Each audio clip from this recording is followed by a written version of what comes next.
خدا کا فضل اور رحم، اگرچہ ہمارے تبدیلی کے تجربات بالکل مختلف ہوتے ہیں، تمام مسیحیوں کو خدا کے بچانے والے فضل کی تعریف اور مسلسل شکر گزاری کرتے رہنا چاہیے۔ پچھلی کہانی اور اس اصول میں ہم نے ایک منفرد تبدیلی کے تجربے کو دیکھا۔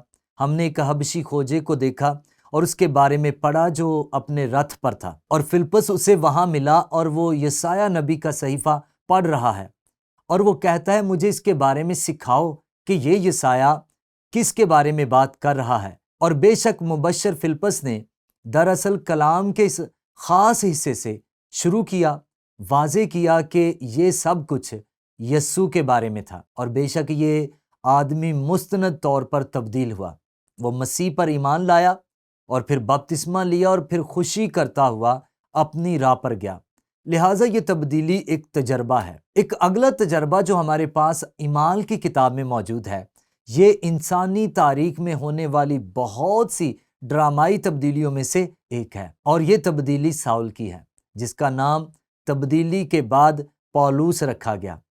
لہٰذا سب سے پہلے ہم ساؤل کی بری سرگرمیوں کے بارے میں دیکھتے ہیں، کیونکہ یہ اس منظر سے مختلف ہے جو اس کی تبدیلی کو بہت معجزاتی بنا دیتی ہے۔ اور ساؤل جو ابھی تک خداوند کے شاگردوں کے دھمکانے اور قتل کرنے کی دھن میں تھا، اس کے بارے میں سوچیں، دھمکیاں اور قتل، اور بے شک استفنس کی شہادت میں بھی اس کی رضامندی شامل تھی۔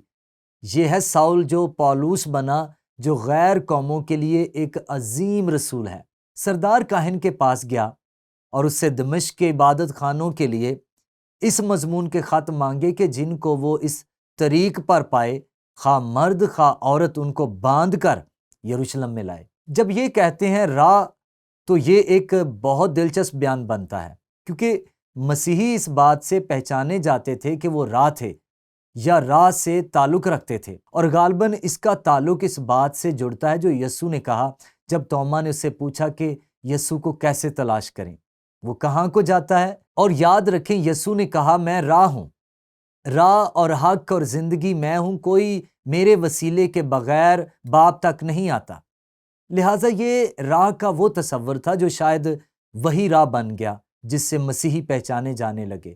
ان کا تعلق راہ سے ہے، اور لہٰذا غور کریں کہ اس خاص صورتحال میں کیا واقعہ ہوا۔ وہ دمشق کی راہ پر ہے۔ جب وہ سفر کرتے کرتے دمشق کی نزدیک پہنچا تو ایسا ہوا کہ یکا یک آسمان سے ایک نور اس کے گردا گرد آ چمکا، اور وہ زمین پر گر پڑا، اور یہ آواز سنی کہ اے ساؤل، اے ساؤل، تو مجھے کیوں ستاتا ہے؟ اب ایک بار پھر یہ ایک آواز تھی، یہ یسوع مسیح تھا جو آسمان سے پکار رہا تھا۔ یہ بہت ہی عجیب تجربہ تھا، اور وہ کہتا ہے اے خداوند تو کون ہے؟ اور میں سمجھتا ہوں کہ یہ بہت اہمیت کی بات ہے، کیونکہ اس لمحے واقعی اس کے دل میں کچھ ہو رہا تھا۔ اس نے پوچھا اے خداوند تو کون ہے؟ اس نے کہا میں یسوع ہوں۔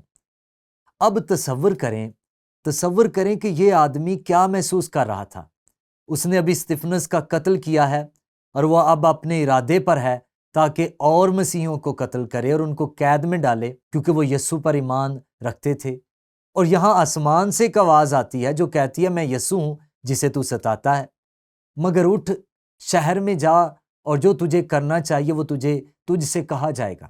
اب اس کہانی میں کیا واقعہ ہوتا ہے کہ خداوند حننیہ نام ایک آدمی پر ظاہر ہوتا ہے۔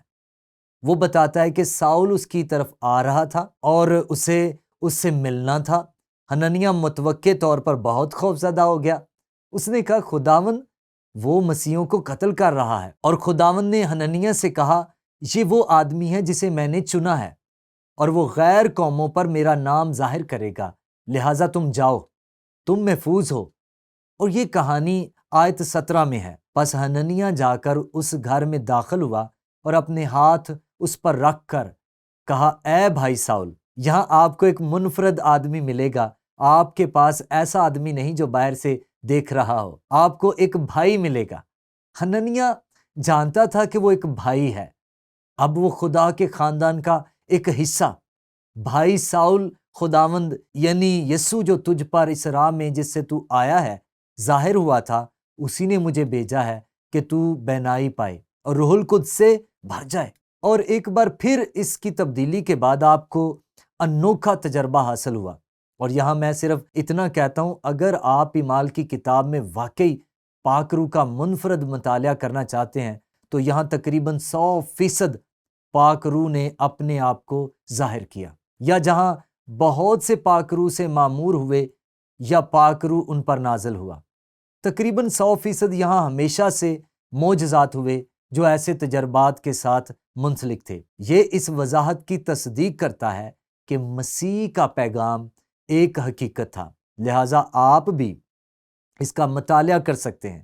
یہ پاک روح سے معمور ہونے کے تعلق سے ایک دلچسپ مطالعہ ہے۔ میں یہاں آپ کی دلچسپی اور مطالعے کے لیے کچھ اور بھی بیان کرنا چاہتا ہوں۔ خطوط میں صرف ایک جگہ پاک روح سے معمور ہونے کا اشارہ ملتا ہے، اور یہ افسیوں کے نام خط میں ہے، جہاں کہتے ہیں روح سے معمور ہوتے جاؤ۔ اگر آپ اسے بہت غور سے دیکھیں تو اس کا ویسے معنی نہیں ہے جیسا اعمال کی کتاب میں ہم دیکھتے ہیں، اور ایسے بہت سے دوسرے جملے خطوط میں استعمال ہوئے ہیں جو اس سے مماثلت رکھتے ہیں، جیسے روح کی ہدایت میں چلو، روح کے موافق چلنا، اور یہ زیادہ تر عام تجربات ہیں جس میں سے ہم بطور ایماندار گزرتے ہیں۔ لیکن اس حالت میں یہ رسول غیر قوموں کے لیے ہے، اور اس کی تبدیلی کی تصدیق کے لیے اسے پاک روح سے معمور کیا گیا تھا، اور فوراً اس کی آنکھوں سے چھلکے سے گرے اور وہ بینا ہو گیا۔ ایک اور معجزہ، اور اٹھ کر بپتسمہ لیا، پھر کچھ کھا کر طاقت پائی۔ پالوس اس تجربے کو کبھی نہیں بھولا۔ در حقیقت مجھے اس بارے میں شیئر کرنا پسند ہے جب وہ اپنے تجربے کو لکھتا ہے کہ کیسے اس کی زندگی پر یہ اثر انداز ہوا، اور وہ شکر گزاری اور خداوند کی تعریف سے بھر گیا۔ سنے سالوں بعد اس نے تیموتھیوس کو کیا لکھا؟ میں اپنے طاقت بخشنے والے خداوند یسوع مسیح کا شکر کرتا ہوں کہ اس نے مجھے دیانت دار سمجھ کر اپنی خدمت کے لیے مقرر کیا، اگرچہ میں پہلے کفر بکنے والا اور ستانے والا اور بے عزت کرنے والا۔ کیا زبردست اقرار ہے! پولس یہ کبھی نہیں بھول سکتا کہ وہ کس قسم کا شخص تھا، لہٰذا وہ کہتا ہے تو بھی مجھ پر رحم ہوا، اس واسطے کہ میں نے بے ایمانی کی حالت میں نادانی سے یہ کام کیے تھے، اور ہمارے خداوند کا فضل اس ایمان اور محبت کے ساتھ جو مسیح یسوع میں ہے بہت زیادہ ہوا۔ خدا نے مجھ پر رحم کیا اور اس سے میری زندگی اور اس کی سمت تبدیل ہو گئی۔ اور پھر وہ اپنی بات جاری رکھتے ہوئے کہتا ہے یہ بات سچ ہے اور ہر طرح سے قبول کرنے کے لائق ہے کہ مسیح یسوع گنہگاروں کو نجات دینے کے لیے دنیا میں آیا، جن میں سب سے بڑا میں ہوں۔ اب وہ اپنے ماضی پر نظر ثانی کر رہا ہے، کیونکہ اس نے مسیحوں کا قتل کیا اور وہ ایک قاتل تھا، پھر بھی خدا نے اس پر رحم کیا۔ اور غور کریں، وہ کہتا ہے وجہ یہ ہے کہ کیا؟ لیکن مجھ پر رحم اس لیے ہوا کہ یسوع مسیح مجھ بڑے گنہگار میں اپنا کمال تحمل ظاہر کرے، تاکہ جو لوگ ہمیشہ کی زندگی کے لیے اس پر ایمان لائیں گے ان کے لیے میں نمونہ بنوں۔ دوسرے لفظوں میں، اگر خدا مجھے بچا سکتا ہے پھر وہ کسی کو بھی بچا سکتا ہے۔ بس ہمارے پاس ایک زبردست وضاحت ہے، لہٰذا ہمارے پاس ایک اختتامی بیان ہے، ایک دعا جیسے پہلے تھی نجات کے لیے خداوند کی تعریف اور شکر گزاری ہو، اب ازلی بادشاہ یعنی غیر فانی نادیدہ واحد خدا کی عزت اور تمجید ابدالآباد ہوتی رہے، آمین۔ یہاں پر ایک اصول ہے، میں سمجھتا ہوں یہ پولس کے تجربے سے اخذ ہوتا ہے، اگرچہ ہمارے تبدیلی کے تجربات بالکل مختلف ہوتے ہیں۔ تمام مسیحیوں کو خدا کے بچانے والے فضل کی تعریف اور مسلسل شکر گزاری کرتے رہنا چاہیے۔ اور جب ہم اپنے تجربات پر غور کریں، ہر شخص جو اس کمرے میں موجود ہے، ہر شخص جو آن لائن سن رہا ہے، ہمارے تجربات مختلف ہیں۔ میں اپنی بیوی کے بارے میں سوچتا ہوں جو آج رات یہاں ہے۔ ایلن جب وہ ایک نوجوان لڑکی تھی، وہ اس بات کا اندازہ نہیں لگا سکتے تھے کہ یسوع مسیح پر ایمان کے وسیلے سے کیسی ابدی زندگی میں داخل ہوا جاتا ہے۔ یہ نہایت سادہ لیکن حقیقت پر مبنی تجربہ تھا۔ میرا خیال ہے میں جب 8 سال کا تھا تو مسیح کے پاس آیا۔ میں مخلص تھا لیکن مجھ میں حوصلہ نہ تھا۔ لیکن میں جانتا ہوں کہ جب میں 16 سال کا تھا تو میرا تجربہ تھوڑا ڈرامائی تھا۔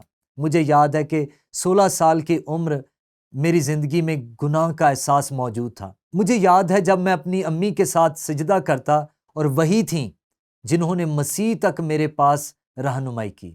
یہ ایک مختلف تجربہ تھا کچھ لوگوں کے مقابلے میں، اور ہم اسے بانٹ سکتے ہیں۔ ہم سب کے مختلف تجربات ہوتے ہیں۔ اعمال کی کتاب میں ہم مختلف تجربات دیکھتے ہیں، اور یقینی طور پر یہ ہمارے پاس لاتعداد ہوتے جاتے ہیں جیسے ہی لوگ مسیح کو قبول کرتے جاتے ہیں۔ لیکن اپنے تجربات کی پرواہ کیے بغیر ہمیں اپنی نجات پر خدا کا شکر ادا کرنے کی ضرورت ہے۔ اب سب سے پہلے ہمیں یہ جاننے کی ضرورت ہے کہ ہم صرف فضل سے بچائے گئے ہیں اور ہم گنہگار ہیں۔ پولس نے یہاں پر واضح طور پر بیان کیا۔ آئیں میں یہاں اس خیال اور اس کے رد عمل کا سوال بتاتا ہوں۔ خدا کے بچانے والے فضل کو کس طرح بطور مسیحی ہماری زندگیوں میں اثر انداز ہونا چاہیے؟ سب سے پہلے ہمیں یہ سمجھنے کی ضرورت ہے کہ ہم گنہگار ہیں جو فضل کے باعث بچ گئے ہیں، جیسا کہ ہم رومیوں 3 باب کی 23ویں آیت میں پڑھتے ہیں۔ اس لیے کہ سب نے گناہ کیا اور خدا کے جلال سے محروم ہیں، کیونکہ گناہ کی مزدوری موت ہے، مگر خدا کی بخشش ہمارے خداوند یسوع مسیح میں ہمیشہ کی زندگی۔ اور پھر مجھے یہ بہت پسند ہے جو پولس نے کیا جب وہ رومیوں کے باب 12 میں پہنچتا ہے۔ ہماری نجات کے تجربات کی وجہ سے وہ یہ کہتا ہے، پس بھائیو میں خدا کی رحمتیں یاد دلا کر آپ کی نجات کے تجربات کو مد نظر رکھتے ہوئے، وہ تجربات جیسے بھی تھے، تم سے التماس کرتا ہوں کہ اپنے بدن ایسی قربانی ہونے کے لیے نظر کرو جو زندہ اور پاک اور خدا کو پسندیدہ ہو۔ یہی تمہاری معقول عبادت ہے۔ ایک مسیحی کے لیے حقیقی پرستش کیا ہے؟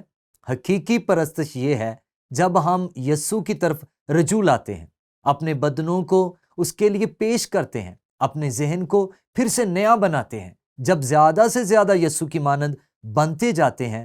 لہٰذا پولس کہتا ہے، اور اس جہان کے ہم شکل نہ بنو، بلکہ عقل نہیں ہو جانے سے اپنی صورت بدلتے جاؤ، تاکہ خدا کی نیک اور پسندیدہ اور کامل مرضی تجربے سے معلوم کرتے رہو۔ بس یہ اصول صرف بیان کرتا ہے، میں یہ دوبارہ سے بیان کرتا ہوں کیونکہ یہ پولس کے تجربے سے اخذ ہوتا ہے، اور وہ یہ ہے کہ اگرچہ ہماری تبدیلی کے تجربات بالکل مختلف ہوتے ہیں، تمام مسیحیوں کو خدا کے بچانے والے فضل کی تعریف اور مسلسل شکر گزاری کرتے رہنا چاہیے۔ اگرچہ ہماری تبدیلی کے تجربات بالکل مختلف ہوتے ہیں، تمام مسیحیوں کو خدا کے بچانے والے فضل کی تعریف اور مسلسل شکر گزاری کرتے رہنا چاہیے۔